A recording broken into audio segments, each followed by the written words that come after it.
हळ्ळी व बोरगी तालुका जत जिल्हा सांगली येथे बेकायदा दारू विक्रीवर उमदी पोलिसांनी केली जोरदार कारवाई।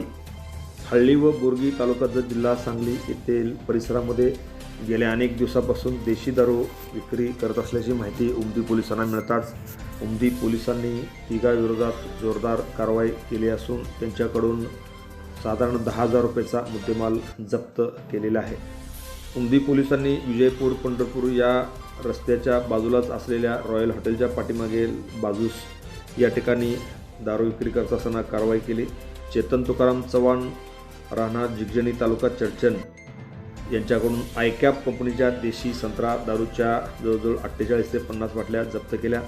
तर हळ्ळी उटगी मार्गावरील पाण्याच्या टाकीजवळ बीएमा दावलसाब नदाब वर्ष 52 राहणार हळ्ळी यांच्या ताब्यातून 3,020 रुपयाचा साठा जप्त करण्यात आला। तर बोरगी येथील कारवाईमध्ये आसिफ रमजान शेख राहणार बोरगी यांच्या ताब्यातून 1,900 रुपये किमतीच्या 19 ते 20 बाटल्या जप्त करण्यात आल्या। त्यामुळे उमदी पोलिसांनी ही धडक कारवाई सुरू केली असून त्यामुळे बेकायदेशीर धंदे करणाऱ्यांचे ढाबे मात्र आता सध्या दणाणलेले आहे। या कारवाईमुळे परिसरातील नागरिकांनी उमदी पोलिसांचे कौतुक केले। Press the bell icon on the YouTube app and never miss another update.